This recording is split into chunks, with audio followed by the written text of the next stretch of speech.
Hi students, I hope your parents are also joining us to see the researching of colleges today, which is going to be conducted by one of our own students, Mania Gupta.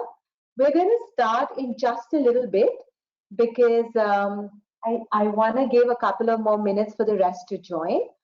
I am hoping that the whole purpose of this is you understand what goes into making college list, and believe me, no better person than Mania to teach you. So let's give a couple of more minutes and then we'll start.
I think we can start now. So good evening, ladies and gentlemen, and our dear students. The beauty of today's webinar is there is no need to promote because each one of you are already a part of the AcceptU family. And frankly, that's how I wanted it because this is such a precious 1 hour that you're going to have. I've known Mania, I think, for over 3 years now. Mania, of course, was an international student from an IB school in Jaipur, but that's not what makes her special. What makes her special is the fact that she is extremely determined, crazily committed, and the joke that we always talk about Mania is she got 36 on 36 in her ACT, and she came to meet Stephen in Jaipur, and she was reading out her grades, and Stephen was like, wow, you've got 36 on 36 in ACT? Maybe you need to take it again and get 37 on 36 because that's how incredible the student has been. She's also a world debater and of course a champion for years around. She applied on financial aid, although her parents were absolutely fine. She was like, no, I want to deserve my education. And she got into UPenn with scholarship. She chose to take a gap year, and the incredible amount of work she's done during the pandemic to help her city is incredible. And she will be going to spend this year.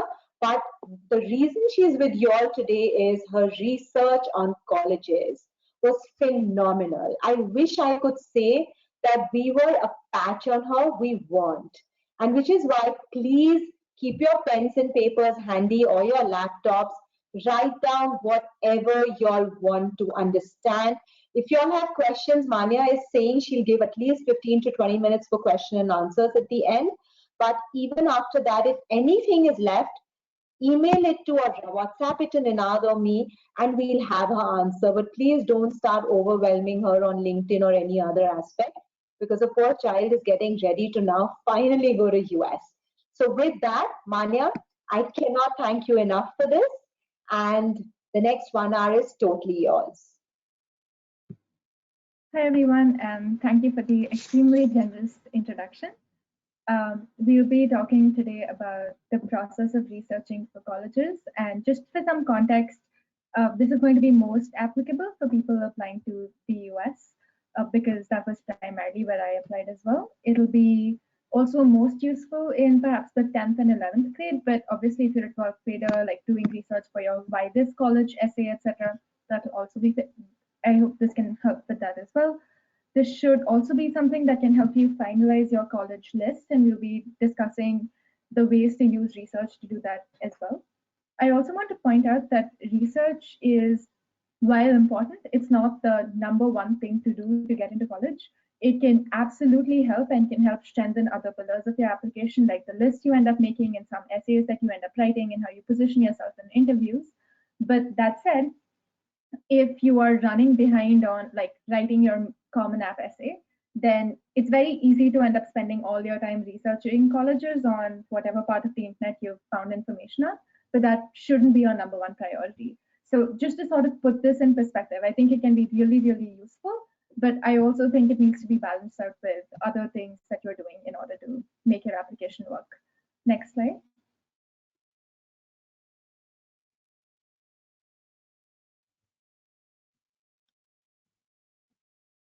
Thank you. I want to start by talking about why we're doing college research in the first place. The reason I want to start with this theme is because it's very easy to just consume tons of information but not have it actually serve any purpose. And I think there's two primary reasons to do college research. And these will later translate into things that I just mentioned, like your interview or bias essay or list. But before that, while doing research, you're one, trying to find colleges that fit you. So that both means that once you have a sense of what you are looking for in colleges, you are able to find things that match that. But you're also trying to find colleges that work for you in terms of what they require in an application. Let's talk about each of these in detail. In terms of finding your fit, this is something we hear about a lot, but can be quite difficult, especially if you're an international student who's unable to visit a campus. It can also be really hard to know what you want. And therefore, at least for me, it was really common to just end up randomly consuming tons of information about colleges, like just going through an infinite loop of more and more information without really knowing what I'm looking for and not having a sense of, okay, if I get a piece of information like this place tends to have bigger classes, I don't know if that's something that should make it, that means I should rule it out from my list. I don't know if that means I should deprioritize it. I don't know how important it is to me.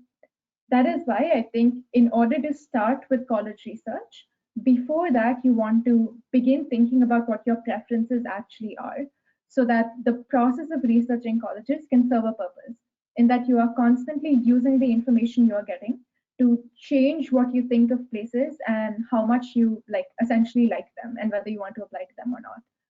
For me, something that was really helpful in this regard was thinking of colleges as places I really like that fit most of my criteria, that fit some of them, but maybe I need more information, or that I definitely feel like this is out, even if it's a popular place.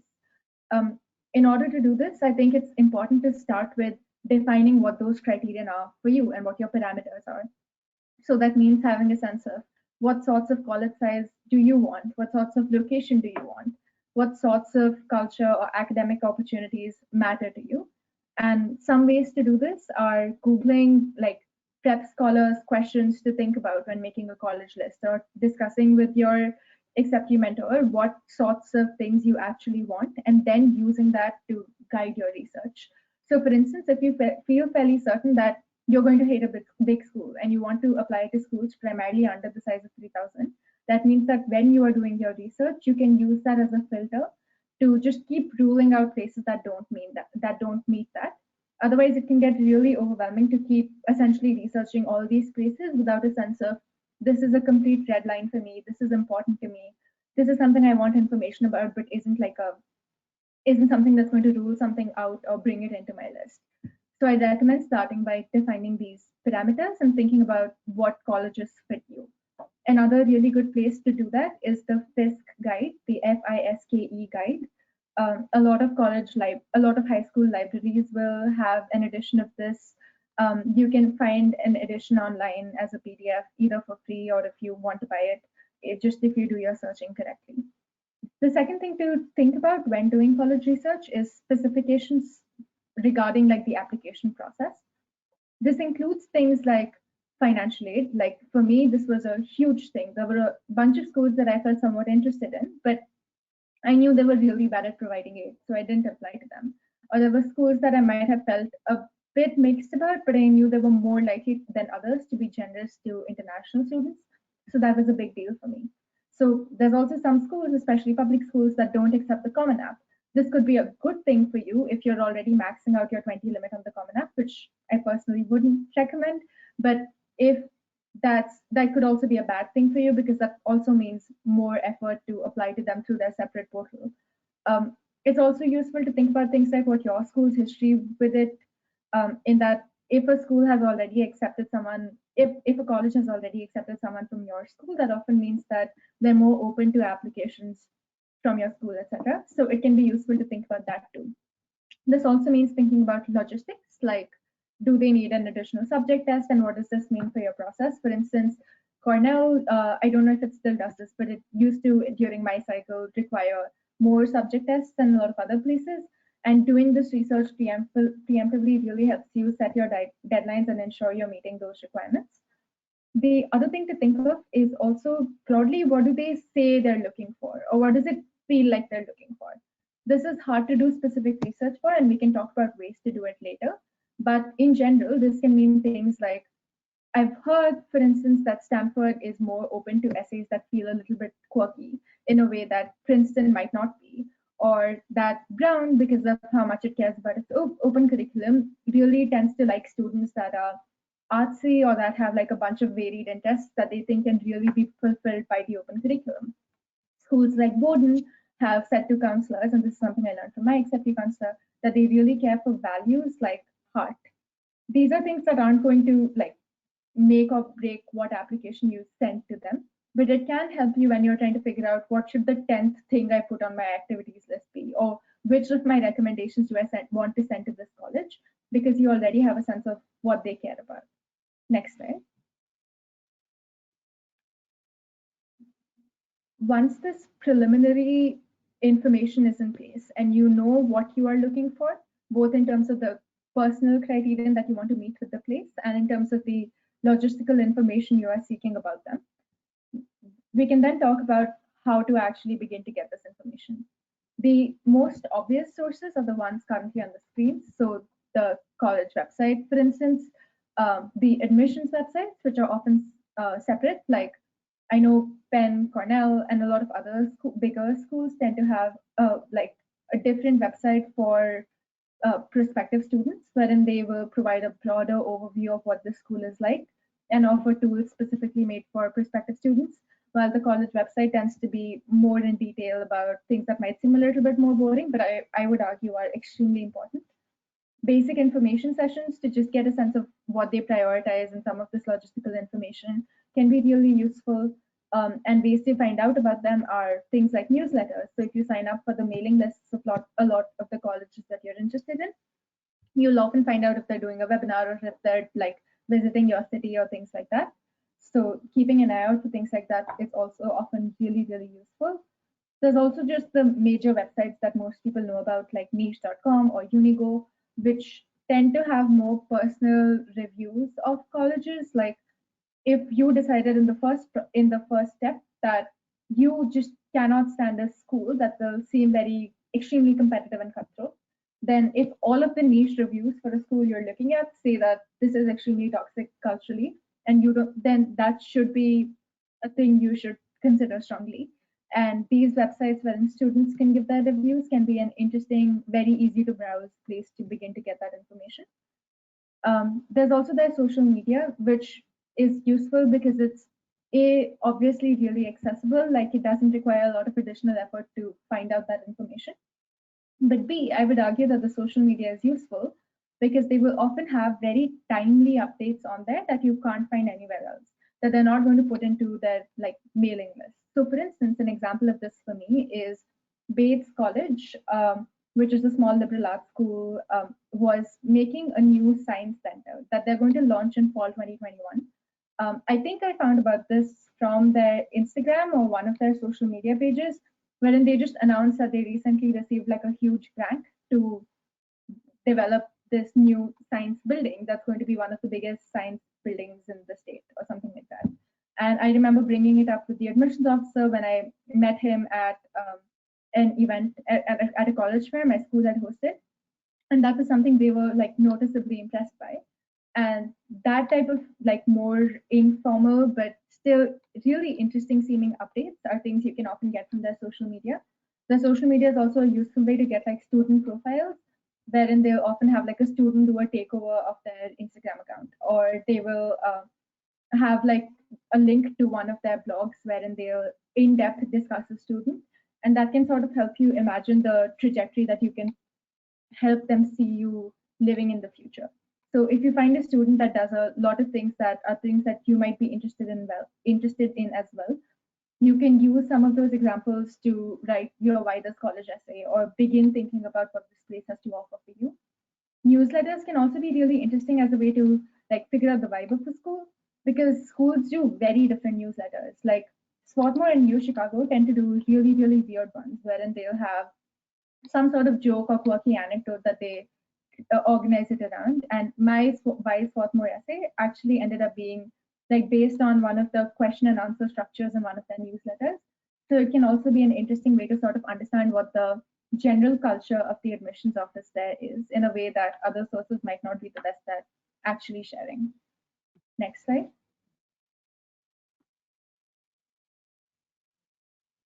I want to talk slightly in detail about how to approach a college website. I recognize that this might seem obvious to some of you, but I think that a college website and specifically going through it deeply can result in a lot of really interesting findings. If you go to the Amherst website and you straight up go to the admission and financial aid, then you might not find out more interesting things about what they actually have to offer. In my case, I was interested in public health and I wanted to apply to study public health in places, basically. And I know Amherst as a small school didn't have a global health major or minor. However, by going through like their website, clicking on the academic experience, clicking on the 5 college consortium in the drop-down menu, then in the 5 college consortium page, finding an area talking about the programs and certificates that the 5C consortium offers, and then discovering that they actually have a really solid program in culture, health, and science, and even in like reproductive health, both of which were things that I was very interested in, was really useful because then I found this website which had like a compiled list of all the courses that Amherst offers that are culture, health, and science related, a really solid program with a lot of faculty across 5 places and so on, that I could then bring up in my application in different ways. And all of this helps both them see that you actually are interested in their college, but can also help you sort of figure out if this place actually offers what you want. A lot of people might think that a liberal arts college isn't a good fit for them because they want something really specific to study and they offer very few majors. But doing things like extensively actually looking through the options they offer can help you realize that there is still like enough to really pack 4 years with, even if it's not as much as maybe like a 4-year university. And in order to find out this information, really exploring their website and not disregarding huge parts of it can be pretty useful. Next slide. Regarding academic research, I would recommend looking into specific majors and when looking at majors, a lot of places will ask you what you want to study and why. and will ask you for a lot of detail on what you want to study. This is going to be different across places. Brown, for instance, doesn't want as much information about what you want to study and why as Cornell does. Um, and in some places, they might have a program that is slightly unique or has specifications that it helps to actually fully understand when claiming that you want to study it. For instance, Cornell offers this global and public health major, but they offer it at two of their colleges. They offer it in the College of Human Ecology and the College of Agriculture and Life Sciences. And for me, going through their website in detail and being willing to like do a deep dive into specific major pages, looking even at the boring seeming stuff like what the course requirements are for different majors, especially for places that you're seriously considering, can be useful to make a stronger case for why you want to study something. A lot of places, for instance, will have like a page about what our graduates are doing. So if you say you want to study something like sociology that you've not studied in school, but you want to make a solid claim for why you want to study it, going through that major's website to understand these are the courses that it involves. This is roughly the structure. This is just generally the vibe of how they organize their page or what their graduates tend to be doing, can help you determine if the admissions office will take it seriously that you say you want to study this thing or not, or if they'll think that you're like making it up. Obviously, don't make these things up, but sometimes when you're applying and you don't know fully what to apply for, you might be making some of these guesses. To make your guesses more credible, especially when it comes to the major that you say you want to study, ensure that you've done some previous research into that major and what it actually involves. Next I'm one. just gonna add in here, Manya, for a moment. Students, this is really important. I think the largest issue that we've seen is 50% of the children say we want to do computer science. But what do you want to do in computer science? How do you want to make it relevant? If you really go deeper into the program, you'll probably know that there are 20 different programs and there are 2 or 3 that interest you. This is not just for your YSA, this actually makes your chance of getting into the program a little better as well. So this is something you must realize. And thank you so much, Manya, for bringing it out. Ninad, Yeah, you can move on. and just as a quick addition to that, like for instance, Penn offers a lot of programs in a couple of schools as well. Like they'll offer, a lot of places will offer like computer science in their engineering school and in their arts and sciences school. And it's useful to understand what that actually means. Like, are the requirements to graduate from those schools different? Why are you interested in one more than the other? What's the different culture in those schools? And why should you apply to one instead of the other? And often they'll have like specific tracks that can help you make a good claim for why you want to study it, especially in more popular majors. Like a lot of places offer an anthro major, but Penn has like a medical anthropology and global health track within their anthropology major. And having information like that can be really useful. If you say you want to study this at this place, you can make a more specific case by saying, I want to study this at your school because you offer like an ecological and evolutionary biology track, while most places will force you to take like a lot of coursework in molecular bio, which I don't care about.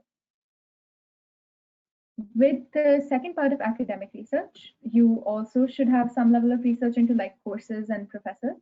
This is especially common for people to bring up in their YX essays, wherein they'll name some professor and they'll name some course. But I think admissions officers can tell when you're just naming a course and you don't know what that course involves or what the professor does. In order to actually know that, a lot of places have directories.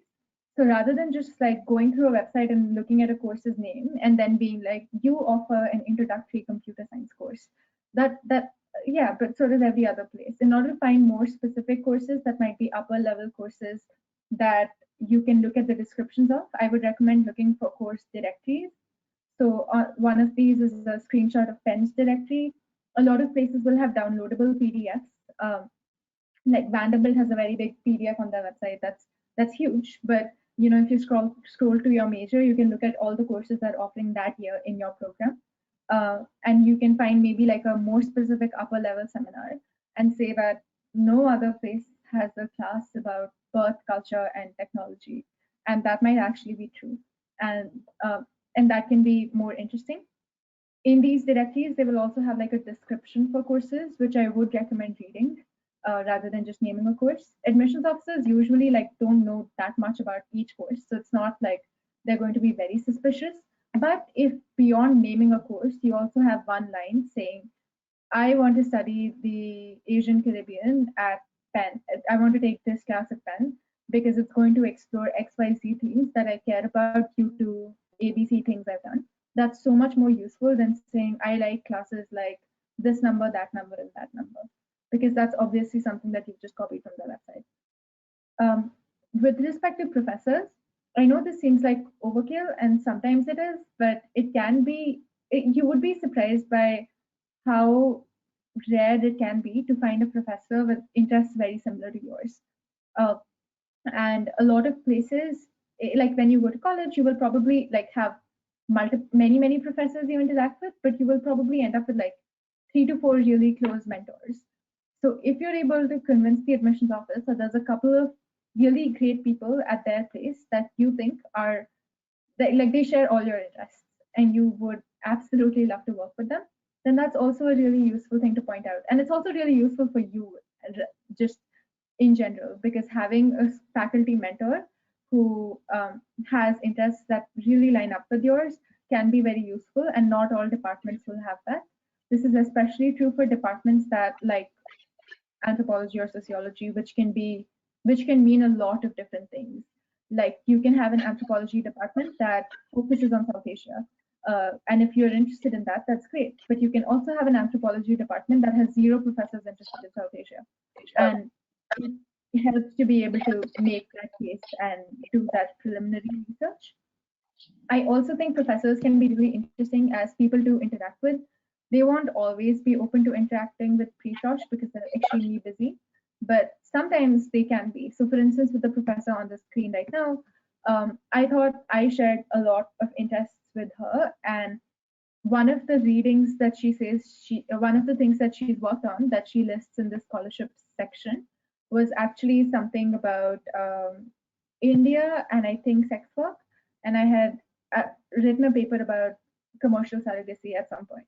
And by extension, I was also really interested in like laws around prostitution and the anthropological approach to studying it. And I think she'd mentioned somewhere that you can like reach out if you want to read the paper and you can't access it, which a lot of professors do if they themselves care a lot about paywalls and think they're a bad thing. So I did actually email her and I got access to her paper, and she was really nice to me. And I then ended up mentioning her in my write-ups essay as what I think professors at this institution are like. Like they're very open, and a lot of them line up with my interests, which is something I know because Professor Sarapinto did this thing for me that was very nice. And finding this type of personal connection can be really useful, especially if you're an international student and you don't already have like faculty contacts and you haven't visited the place. So something else to show that you have a clear emotional tie can be found through this. Next slide. I wanted to now talk about some less traditional sources of gathering information.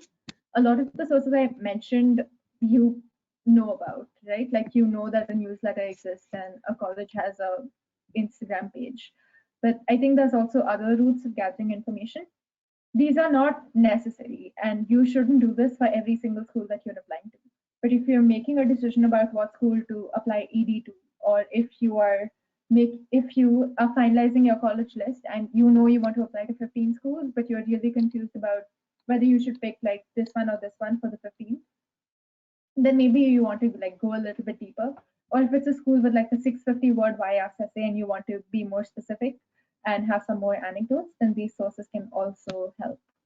Next slide.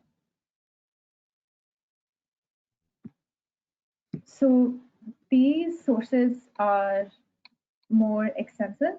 One of these, so the first one is affiliated websites beyond just the college website.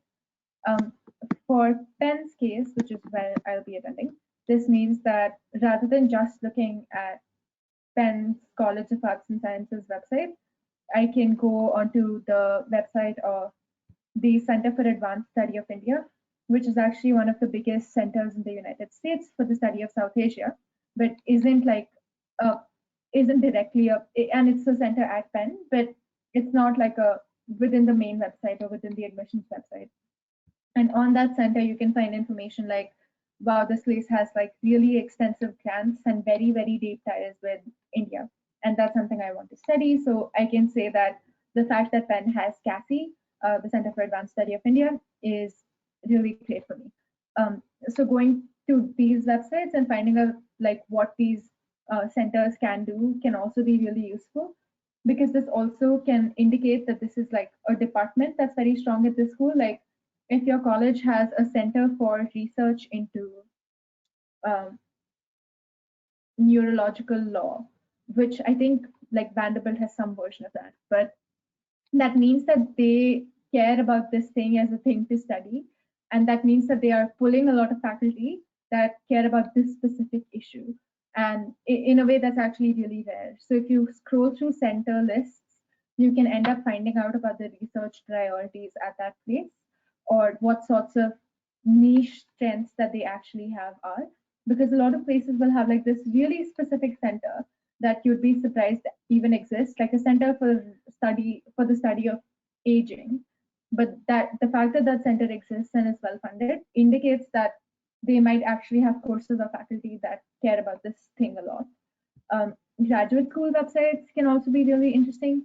For instance, since I was interested also in like biology and medicine and things like that, Penn Medicine's website can give me some like information about what things, because I know Penn undergrads can often like do research with grad school professors. If I say that like Penn has a very interconnected ecosystem and they have really, really, really great grad schools in things like medicine or law, then those things can also support my claim that I want to attend here even as an undergrad. The second thing is admissions blogs. This is different from the admissions website, and not every place has this, but some places that do, I think these are very fun to read. So Penn has an admissions blog. Dartmouth has a really great admissions blog. I can't think of more places off the top of my head because it's been a long time since I applied, but these can be really great because what they have are student bloggers, so current students, writing small articles about their experiences and so on. And the reason they can be so interesting is that they'll be on very specific things. Like someone will be talking about, as an international student who moved to Penn, why do I like this place? Or they'll talk about course registration, or they'll talk about the grad school class that they took, or they'll talk about their full 4-year experience. And in doing so, they'll mention a lot of emotional memories like, I really loved that time I went to eat breakfast at McClelland with my friends at 3 a.m. Sorry, in the morning, and that was really nice. And looking through like these mentions of locations and of students' experiences, that can sort of help you actually develop like a real picture of what this place feels like. And it can also help you find out like really interesting facts. Like students will often mention things that they themselves were surprised by, which is useful for you to as something niche to mention maybe in an essay, or for you to understand as well what a student experience of this place looks like, and if you can sort of see yourself having a similar experience. Like for me, differentiating between the quarter system and the semester system in my head is really difficult as someone who hasn't attended college yet. But reading student accounts of Dartmouth's blog and Penn's blog can give me a sense of, oh, okay, someone's taking 3 classes a quarter here, someone's taking 4.5 here, and here's how it's different for them. The next thing is reaching out to admissions officers, professors, or administrators. We'll talk about this a little bit more in detail in the next slide, so I won't talk about this now. There's also just Reddit and College Confidential. These are very risky and can easily become things that make you extremely anxious. So I wouldn't recommend spending all your time glued to Reddit trying to get every single update of every single person in the world applying to college. Instead, there are some things that you can find that can definitely be really useful, like the subreddit applying to college. Rather than like subscribing to the subreddit and reading everything that comes up, you can use the search feature to find really useful things. Like a lot of current college students will do question and answers. on places like our applying to college. And in those Q&As, you will find people who have the same questions about that college asking those questions.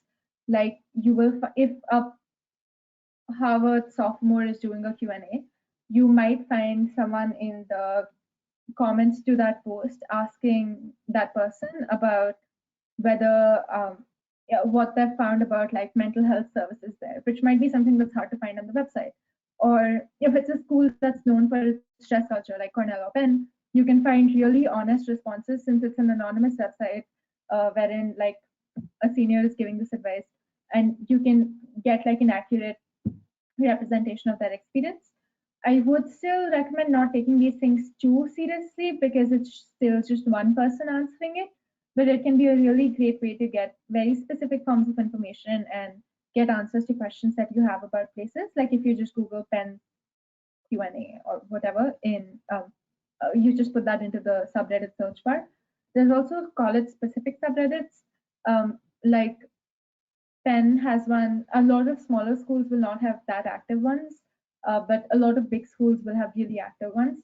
And they might have pinned posts wherein students who are deciding whether or not to attend or incoming students are asking a bunch of questions. So I've seen subreddits wherein they'll have like a pinned post about congratulations on getting accepted, put your questions on this post, and then like hundreds of people who actually attend will have answered them.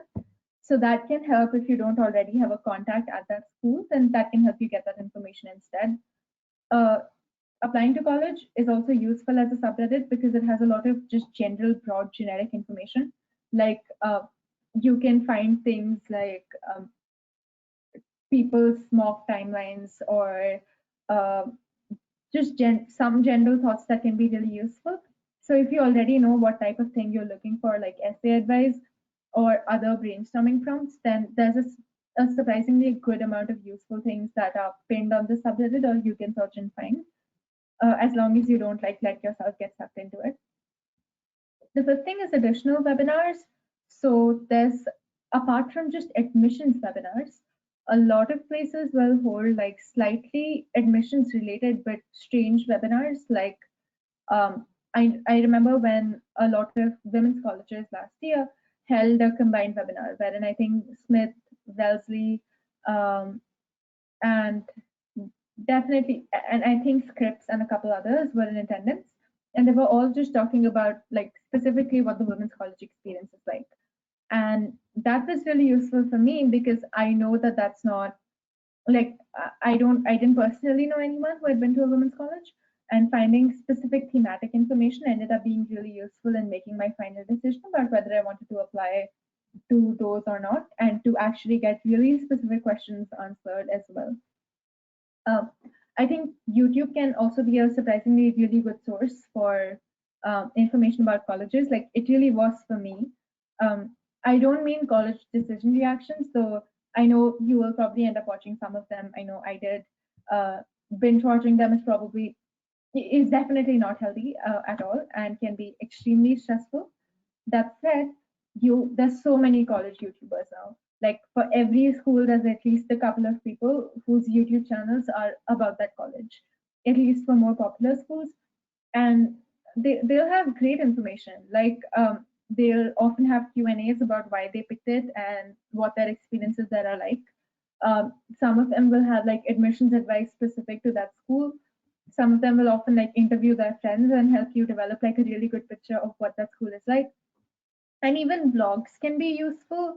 I think they're definitely less useful than a lot of like more important sources. But honestly, if you just want to do something that's like college app related and you don't have a lot of energy, vlogs are fine sometimes. Like I remember looking at some pen vlogs and getting the sense that, oh, it's not that hard for people to go into Philadelphia and to interact with the wider city.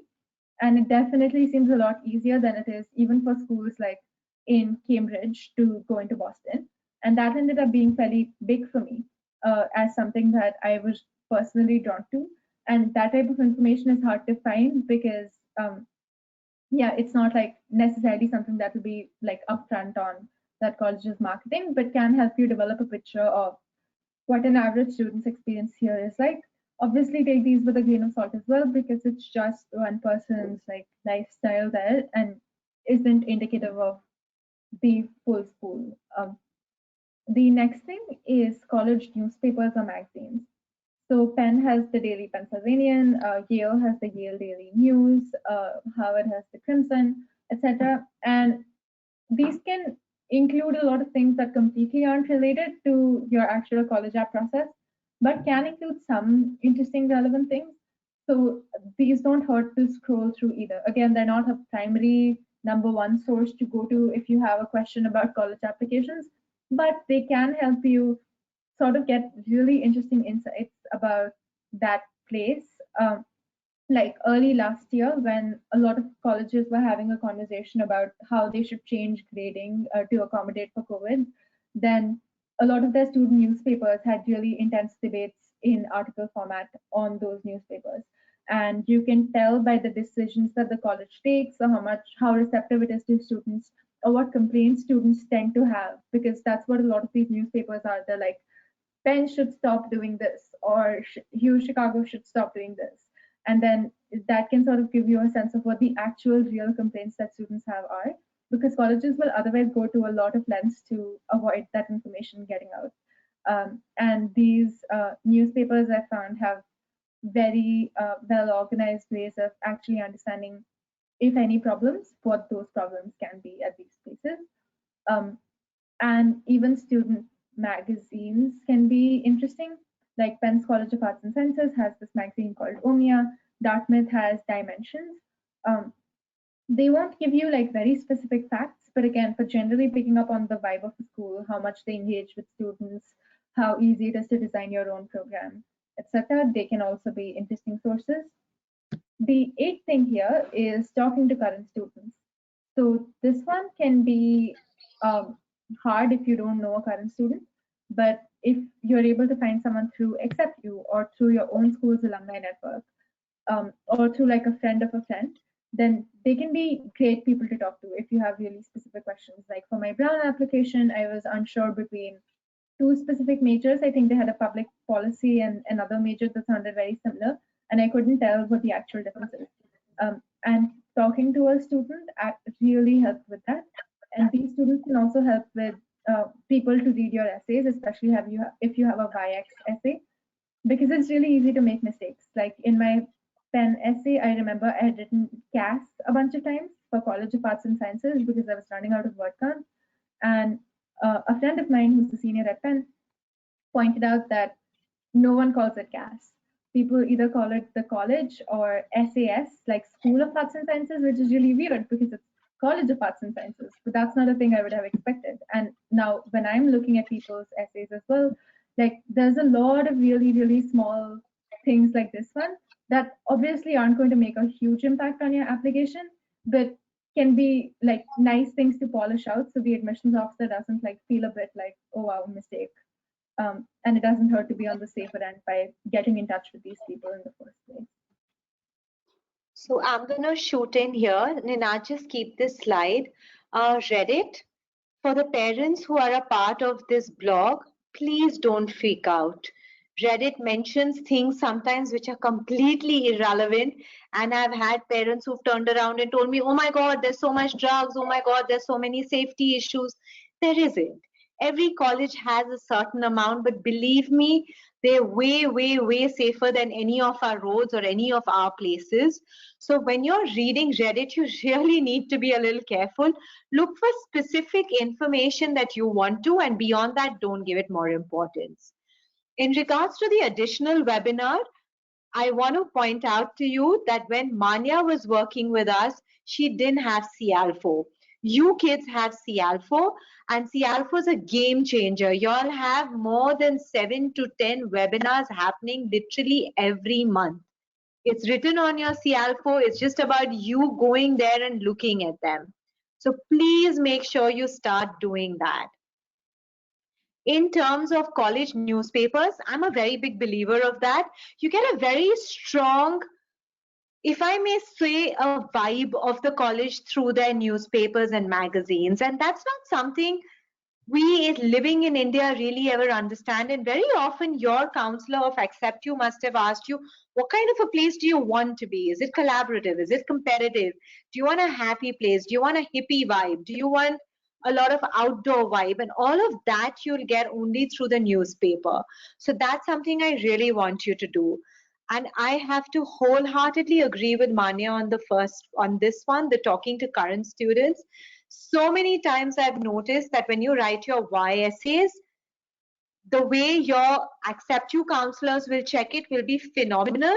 But that little change, that 1 point to 2 point change that a current student there could bring is is just going to be a game changer in some ways. But remember, you can't do that for every college you're applying for.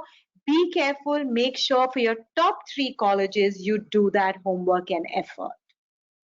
Manya, I hope I gave you a moment to breathe. Yeah, and I know I'm running a bit late, so I'll speed up and Yeah, go through things a bit more quickly. sure. And Enough. just regarding, yeah, next slide. One example of, I know the images are a bit small, so they might not be the most visible, but I'll walk through them of what this process can look like is like it's hard to structure what you should find on Reddit. And I know sometimes you'll just be lazing around and like passively absorbing college information. So if you're doing something like that, it's important to one be storing that information on the side and to do it well. And some ways to I think do it well are like if you're on Instagram and you find Pen's Instagram account. I'm sorry, most of my examples are from Pen, but you can find like the similar account section and then find more things that are related. Like I remember if I found a Pen club that was really interesting, clubs can be really hard to find information about through websites or even through club pages, but a lot of them have Instagram accounts. So Pen has something called the Pen Benjamins, which is a peer counseling group. But if you look in similar accounts, you'll find like the Pen Rap Line, like the Reach a Peer helpline, which does the same thing and is another sort of group to like know about that you might not otherwise have found about. So similar accounts can be a really cool way to find other things. Um, with YouTube, there's a lot of really, really good YouTubers. There's a lot of ones that whose honestly content won't like give you that much specific information about a college.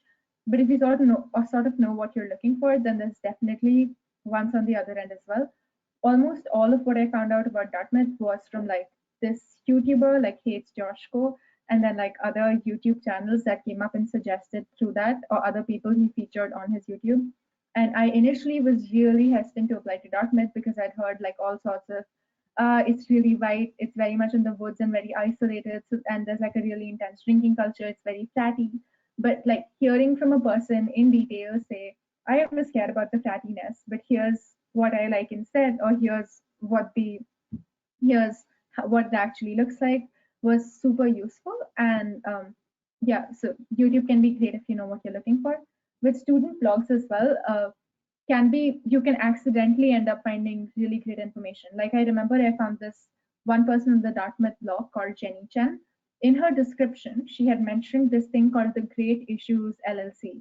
Like she said she mentors freshmen in the Great Issues LLC. I didn't know what that meant, but that sounded interesting, so I Googled it. And turned out that Dartmouth had these like living communities for people interested in a specific theme. And this was one of them. And it seemed exactly like something that I would love. And I think it ended up making it to my essay or somewhere. And that was really useful. And I did actually reach out to the admissions office to put me in touch with this blogger, and I had a call with her, which was great and almost fully like convinced me that like I really like Dartmouth as a school, which is completely not what I expected going in.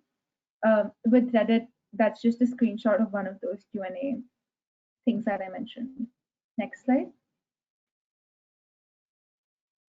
I know reaching out to people for information can be daunting. So here's a couple of examples and like tips for that.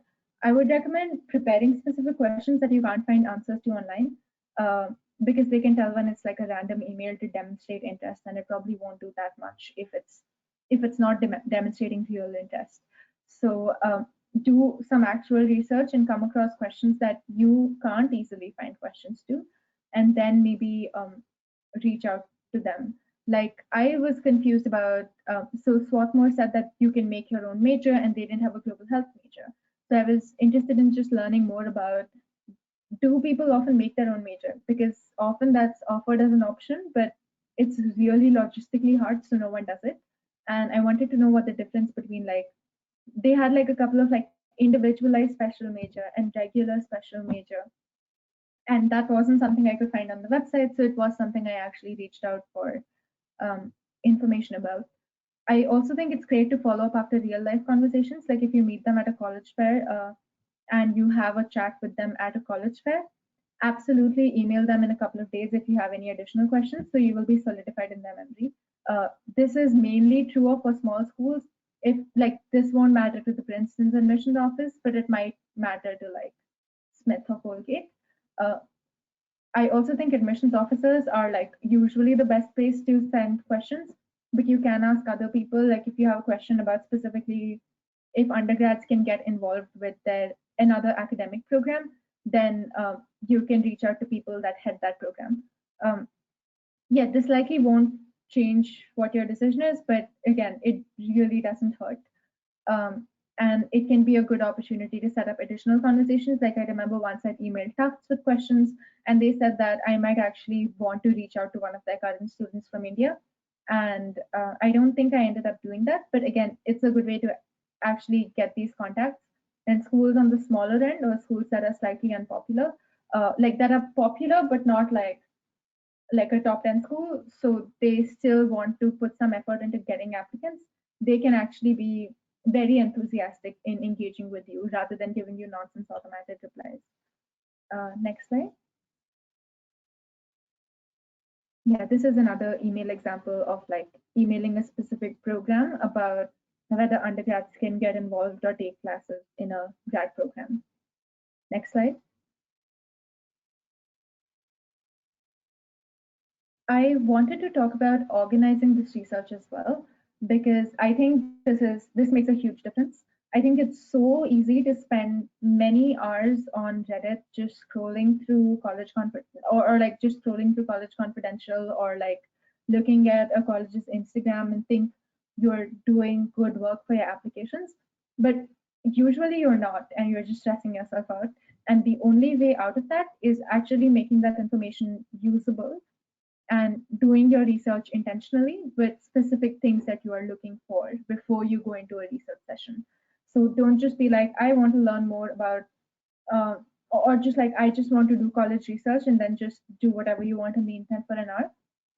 In order to make it more efficient, you can go, I want to figure out if the colleges on my list are like how they differ in terms of the mental health services that they offer. And then you can sort of focus on that and then maybe save the rest for later and like put it in somewhere. Tips for organizing research: keep it really accessible and consider different methods. I bookmarked a lot of stuff into a bookmark folder called colleges, like it's a screenshot of that is here. My biggest place to store information was in OneNote and later in a Google document, wherein I had an index for schools that I was strongly considering that I want to research sometime, that I want, and just general thoughts on other places that I probably wasn't applying to, but I had done some research on and then was like, nope, and then I moved them there. Or other thoughts in general, which included like my criterion or things that I wanted more information about later or stuff like that. And this ended up being really useful because often I would watch a YouTube video and then I would forget it. But if I had like a place that I knew I had to take notes for everything, whether it was a YouTube video or a website search or like a Reddit comment, then I could copy paste things into it, or I could take a screenshot, or I could like copy the bullet points from a video. So, and I could then use it every time I was preparing for an interview or writing an essay or actually making a final decision between like schools in my consider list. Then I had to make a final decision for what place I want to apply to. Then that really actually helped as like one place with all that information consolidated. Next slide.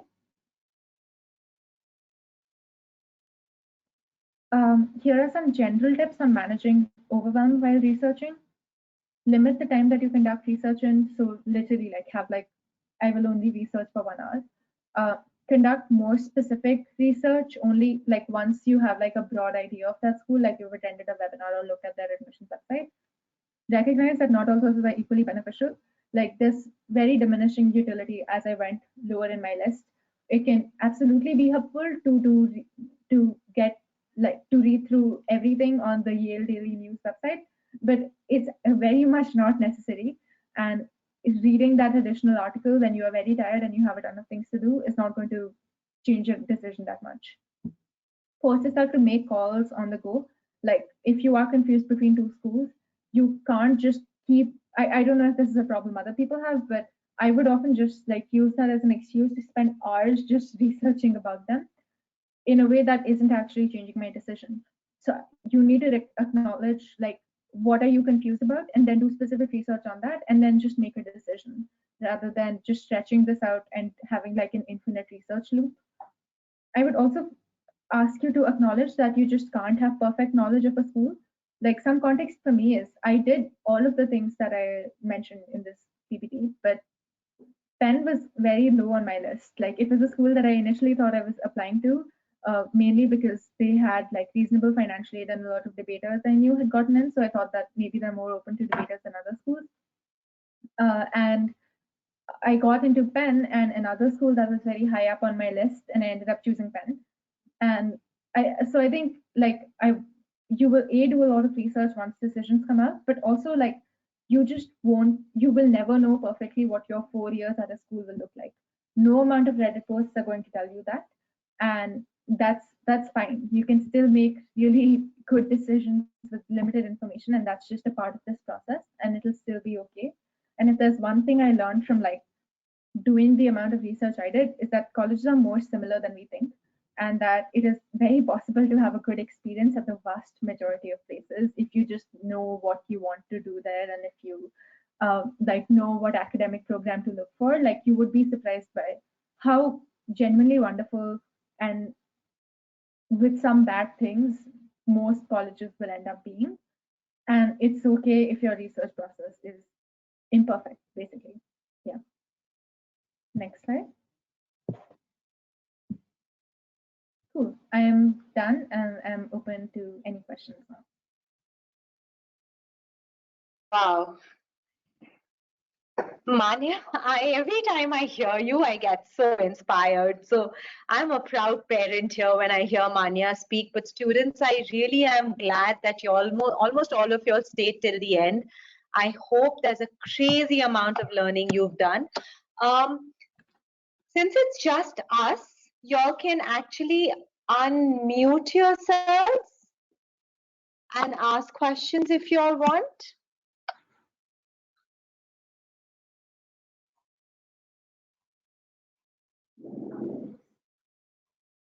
So anyone, you guys want to raise your hands or just unmute yourself? Okay, I see a question from Mahesh. Mahesh, just a second. Okay, I have two questions here. One is, could you please specify where to find these sessions on CALFO?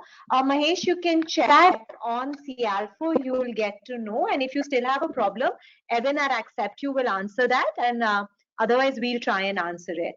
Okay, we have a student question for you, Manya. If your interests are rather mainstream and provided at most colleges, what kind of a course should you then talk about? And this is very valid as a question, Manya, because, you know, like I said, computer science. Then how do you do the research and how do you talk about a specific? Right. I think in these cases it often, so this wasn't my situation. I was applying for public health, which is a lot more specific. But I think in these cases, at least from my less educated opinion, is that there's a lot of room to find specifics that you can say are really great. And there's a lot of room to appeal to other things at that college that you can claim are completely right for you. Um, so just to go a little bit into detail on both of those, for the former, I think that's like the professor thing, right? Like if you are applying to study CS, but you've personally done research into or have like a lot of experience with digital media design, then maybe you can find colleges with like specific programs or minors or program tracks that have to do with that specifically. Like Penn has a digital media design program or like a networks and something program. And I know a lot of other colleges will also have like really specific minors or things like that that you can end up finding that you can then say is why that place appeals to you. Another possible approach is, because I think while the specifics are great, they don't make a great moral case and like an emotional case. You can find some like bigger thing that's very impressive about that place's department. Like if you're applying to a school and maybe right now their CS department is not like other places CS departments, but you can look through like the history a little bit more and find something about, I don't know, like maybe this was the first place to admit women, or maybe this they discovered something that you think is really cool and that makes you very excited about them and excited about the innovation culture at this place. Then that's both a way to demonstrate specific knowledge, but can also be like more like you can sort of see how someone, a student would be really inspired by that and would want to apply here. And having that sort of storyline can work in those cases, in which case doing more sort of parallel research as to that place's history, etc., rather than the details of that program can also help. Those things obviously work better when done together and make sense if like if you're applying to a school ED. I think thirdly, you can also just do something surprising about something you love about that school that's very unique, even if it's not program related. For instance, in my PAN essays, and this is something that people who reviewed that essay, and I think my AO really ended up liking, was that PAN has an extracurricular essay as well. And I didn't have anything in my application that was related to like creative writing or like the arts, and it was very much like social work, medicine, etc. But this ended up in my extracurricular essay. I talked A about debate, which made sense, but B about this place at Penn called the Kelly Writers House, which is it's a literal physical building, but I found it so lovely, and it was just a building wherein they hold a lot of like events wherein they will call writers in, or it's open to the wider Philly community. There's a lot of really great like writers and artists that will visit or will be writers in residence there. And but more specifically, it was just really wholesome. And like a lot of people in videos talking about Kelly Writers House will say it felt like home on campus and that you could just sit in on the green couch there and listen to people talk about their art. And it just generally had a really creative atmosphere and a very welcoming atmosphere.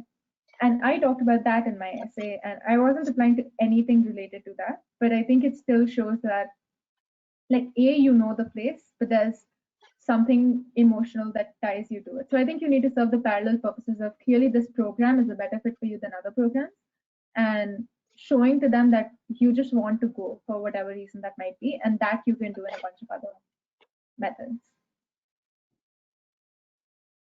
Mahesh, did you have a question? Because I can see you raise your hand, but Yes. Good evening, Manya. Very insightful session. I'm a parent. Your first slide mentioned about the fit, and you mentioned things like college size, location. Now, when we have been researching colleges, the size and location, look for when you say location, we typically, at least from India, we think of whether it is too cold or is it but when it comes to size, we really were at a loss as to what is the right thing for us. Do we want a big place or a small place? What are the pros and cons? Because somehow that comparison never comes up here when we are studying over here. Yeah. So I think so. If you could just generally, touch upon these things as to what are the pros and cons of these various parameters that you discovered on your way, that would help. Thank you. Okay. Thank you. That's a really Manya, you answer the question, and then I will also take it to explain why big, why small, and how it should fit. But you first talk about your journey. sounds good. I, at the end, ended up applying to a mix of school sizes because it didn't end up being the most important thing to me. But when making my final decision about what school I want to attend, so for context, the main schools I was picking between were Amherst, Dartmouth, Hopkins, and Penn. It ended up being a fairly big criterion. And I think there's a lot of articles online wherein you can get information about why small or why big schools, specifically even for different like areas of study. But I think the biggest thing it boils down to is what the student would do better in. And it's a very, very student specific thing. Like some students will just flourish in a school which has 30,000 people, wherein you have maybe a lot more going on in terms of there's a lot more majors offered, or there's a more specific majors offered, or the number of faculty members is very larger, or maybe they have like more research labs. On the and the initial class and there might be like a greater number of classes offered. So maybe for a student who's really self-assured and like they know exactly what they want, or they feel confident that they know the resources offered at this school and they'll be able to sort of more independently navigate it, then those can be that might be a reason to consider those options. On the other hand, with smaller schools, like they can just often have a really strong sense of community in that because they're small, you end up seeing the same people a lot. So that's an often easier place to make sense, even if the number of people is lesser. Or while the number of research labs might be smaller, because they don't have grad students, often they will involve undergrads in research at a much deeper level, and it's easier to like actually connect with faculty when you're starting with like even your introductory econ class is 30 people compared to like 200 people at Penn. And so there's none of them is necessarily better, right? And for some people, this might be a place that they'll feel more confident in, that they'll thrive more in, while for some people, this might be the case. And I think the bigger thing for this is rather than just doing the research, thinking about what your student feels like they would like more. And if they're unsure, then they can apply to a mix of sizes and make that decision when they're actually deciding where to attend. Absolutely, Manya. I was coming to that exactly. It's about who you are, not about what the college is. And I think a larger than not time, your AcceptU counselor does manage to judge you. You know, assuming you are meeting on time, assuming you are interacting, you will notice that they start pushing certain names towards you. That's because they personally feel maybe you're a small liberal arts college, maybe you're a public university. But if you're absolutely unsure, like Manya said, pick up a variety of all. When you do get in, then do your research. So I think we are at pretty much the end. Manya has given more than a long hour of full conversations. So thank you everyone for being a part of it. I do want to remind you children, we have the Instagram for India specifically, AcceptU.India, I think. It's AcceptU.India. Please make sure you follow it because these private webinars, we cannot keep sending and broadcasting it to you, each one of you. We're going to start doing it only via Insta. So make sure you follow us right now. I think it's here, AcceptU.India. So you can Insta, Facebook, whatever you all are using. If you all have any further questions for Manya, WhatsApp it to Ninad and we will have them answered. Students, those who don't know Ninad and are probably not our students but are some people who know Manya, you can email it to us on this email address and we'll have your questions answered. And of course, you know, at any point of time, whatever your need, students, let us know and we'll try and organize a webinar. On behalf of all my students and parents, Manya, I want to thank you again. I know it's very tough for you to take out time. You've not had a moment to breathe since you've been here. But thank you so much for this. Awesome. Thank you. I hope it helped. 100%. It's not possible that it didn't. If there's any questions, I would be happy to take them. If that for me specifically needed as well. Cool. All right. Bye-bye. Bye-bye. Thank you, everyone.